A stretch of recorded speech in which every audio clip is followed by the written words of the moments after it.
تو بلاول اور نواز شریف تمہیں ویسے شرم آنی چاہیے جس الیکشن میں مد مقابل کو موقع ہی نہیں دیا جا رہا. ان کا نشان چھین لیا گیا بلّہ پھر آزاد کشمیر میں بھی. لبیک کا نشان چھین لیا گیا.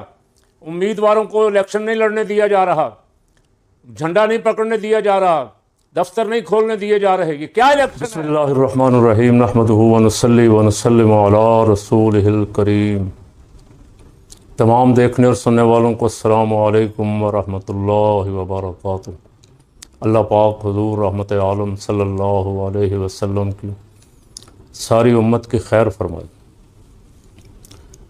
ایران امریکہ جنگ دوبارہ سے شروع ہے اور تقریباً خلیجی ممالک سب اس کی لپیٹ میں ہیں.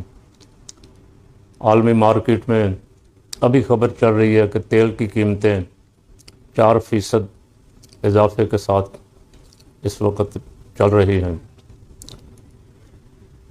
اسرائیل یہی چاہتا تھا کہ یہ خلیجی ممالک سارے ہی تباہ و برباد ہوں. بدقسمتی سے ہمارے کچھ عرب ملکوں نے اسرائیل کو اپنا مربی سمجھ لیا تھا کہ اسرائیل کے ساتھ دوستی لگانے کے بعد ہمارا کوئی کچھ نہیں بگاڑ سکتا.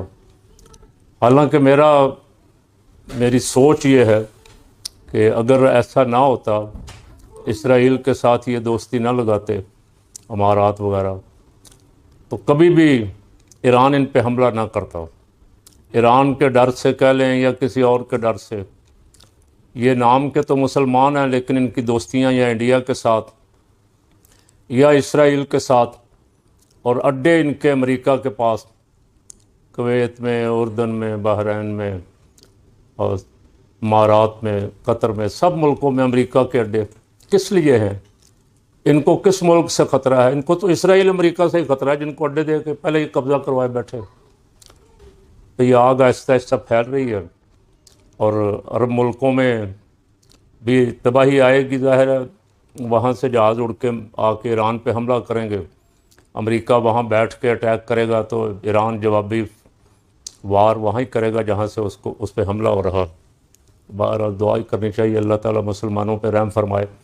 اور جو مسلمان ملکوں کے بادشاہ غیروں کے ایجنٹ اور ٹراؤٹ بیٹھے ہوئے ہیں, مسلم امہ تو ان سے تنگ ہے لیکن انہوں نے قبضے کیے ہوئے ہیں, مستقل پکے قبضے کیے ہوئے ہیں. نہ کوئی الیکشن, نہ کوئی شورا, نہ کوئی سوچ بچار, نہ کوئی کسی کا حق. بادشاہتیں قائم کی ہوئی ہیں اور بادشاہتیں امریکہ کہتا ہے میں نے ان کی قائم کروائی ہیں. کیونکہ امریکہ نے قائم کروائی ہیں تو پھر وہ امریکہ کی غلامی کرتے ہیں. امریکہ کو سالانہ بھتہ بھی دیتے ہیں, کئی 100 ارب روپیہ دیتے ہیں. اب یہ خبر چلی ہے کہ عالمی مارکیٹ میں تیل کی قیمتوں میں اضافہ, تو ہمارے تو پہلے ہی 13% 310 315 پہ کر چکے ہیں تیل اور ڈیزل کو. ان کو خبر آنے سے پہلے خبر ہو جاتی اضافے کی, لیکن جب مارکیٹ گری, مارکیٹ $90-95 سے 70-74 بلکہ $67 پہ آئی, تو انہوں نے پوری قوم نے مطالبہ کیا کہ کم از کم 250 روپے پٹرول کی قیمت آنی چاہیے پر لیٹر. انہوں نے کوئی نہیں سنی بلکہ نیچے لانے کی بجائے انہوں نے 10 روپے 12 روپے اور بڑھا دیے. یہ ان کی اپنے عوام کے ساتھ ہمدردی اور محبت ہے. عوام کا جو حشر انہوں نے کیا ہے, جو عیاشیاں یہ کرتے ہیں. ابھی کل پرسوں 2-3 دن میں دیکھ رہا تھا سوشل میڈیا پہ بہت شور پڑا ہوا تھا. ایم این اے کی تنخواہ 1.5 لاکھ سے بڑھا کے 5 لاکھ کر دی. سینٹ کے اخراجات بھی پتہ نہیں 5-7 ارب سے 12-14 ارب کر دیے ہیں, اور قومی اسمبلی کے اخراجات بھی کہاں سے کہاں لے گئے. اربوں تو کوئی چیز ہی نہیں نا ان کے لیے. اور اگر آپ بجٹ کی لسٹ پڑھ کے ان کو سنائیں تو ان کو ذرا شرم بھی نہیں آتی. لوگوں کو شرم آتی ہے دیکھ کے کہ انہوں نے اپنی عیاشیوں کے لیے. اب میں دیکھ رہا تھا کسی پنجاب کی وزیر اطلاعات نے کو بیان دیا ہے کہ کے پی کے اسمبلی کے ممبران کی مراعات تو مغلیہ بادشاہوں سے بھی زیادہ ہے. جناب علی, یہ آپ کی اسمبلیاں تو پہلے یہ مراعات دے چکی ہیں.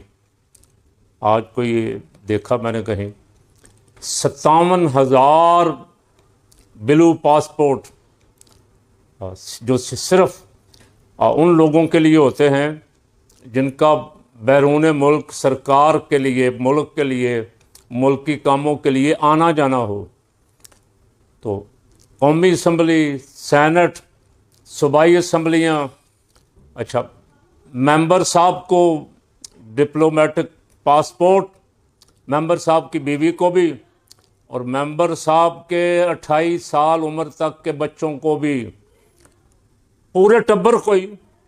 تو یہ سارا جو ملک پہ بوجھ ان کا پڑا ہوا ہے، کوئی ہے مسیحا اس ملک کا جو یہ 57,000 پاسپورٹ منسوخ کرے سارے کے سارے، ان کو عوام کی سطح پہ لائے؟ جنہوں نے ان کو ووٹ دیا ہے وہ تو خجل خراب ہوں، اور ان کو بلیو پاسپورٹ ملے اور یہ کہیں کہ ہم نے پاکستان کے پاسپورٹ کی عزت میں بڑا اضافہ کر دیا پوری دنیا میں پاکستان کے پاسپورٹ کی، اور عالمی رینکنگ میں میرا خیال ہے ہم سے صرف 1 یا 2 ملک، جن میں افغانستان اور ایک آدھا ملک اور ہے، وہ ہم سے نیچے ہیں. ہم آخری نمبروں میں 3 4 نمبر پہ ہیں. یہ انہوں نے ملک کا حال کر دیا.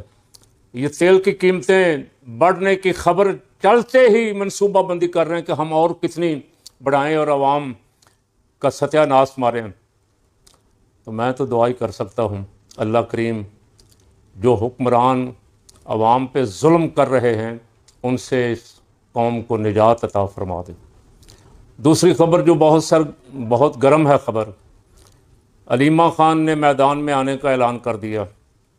سہیل افریدی جب آیا تھا تو اس نے کہا کہ میں سٹریٹ موومنٹ چلاؤں گا، گلی محلوں میں تحریک شروع کروں گا. میدان میں نکلا، لاہور میں بڑی پذیرائی ملی، کراچی اور حیدرآباد میں اس سے بھی زیادہ پذیرائی ملی، لیکن آہستہ آہستہ آہستہ وہ بھی ظاہر ہے ایک جال ہے یہاں، اس جال میں پھنستے وہ چپ کر کے بیٹھ. اب علی محمد اور باقی کچھ لوگ جو مزے لے رہے ہیں اپنی ممبریوں کے، مراعات کے مزے لے رہے ہیں، نکلنے کے لیے تیار نہیں ہیں. ان کا کام یہ ہے کہ 6 مہینے بعد یا 3 مہینے بعد ایک آدھی تقریر کا موقع مل گیا اسمبلی میں تو واہ واہ کروا کے فنے خامنگا. اتنی بڑی جماعت جس کو پاکستان کے 80% عوام کی حمایت حاصل ہے، اس کا لیڈر 3 سال سے اندر ہے. اگر یہ عوام کو نکالنے کا کوئی پروگرام، مضبوط تگڑا پروگرام بناتے تو خان 1 مہینہ بھی خان کو کوئی حکومت اندر نہیں رکھ سکتی تھی.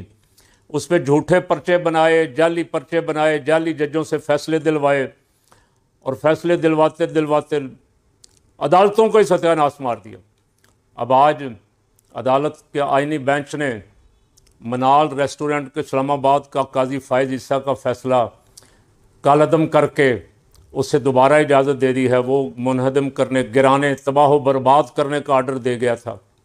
ایسے ہی جسٹس گلزار نے کراچی میں ایک پلازے کا ستیہ ناش مار دیا. اب اس کو بھی آنے والے ججوں نے اس فیصلے کو بھی کالعدم کر دیا. تو یہ کوئی کون پوچھے گا کون ان کو کہ یہ جو فیصلے، غلط فیصلے، جیسا قاضی فائز عیسیٰ نے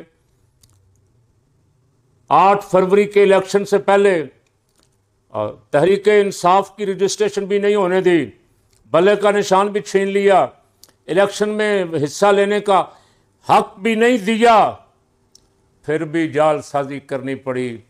پھر بھی تحریک انصاف کے حامیوں نے، ورکروں نے شکستیں فاش دی نون کو اور پی پی کو، اور ان سے بچنے کے لیے تحریک انصاف سے فارم 47 ایجاد کیا گیا، اور 47 پہ سارے بٹھائے ہوئے ہیں.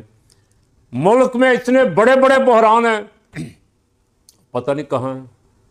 وزیر اعظم کہاں ہے؟ وزیر داخلہ کہاں ہے جو کہتا تھا ایک SHO کی مار ہے بلوچستان؟ وزیر دفاع صاحب کہاں ہیں؟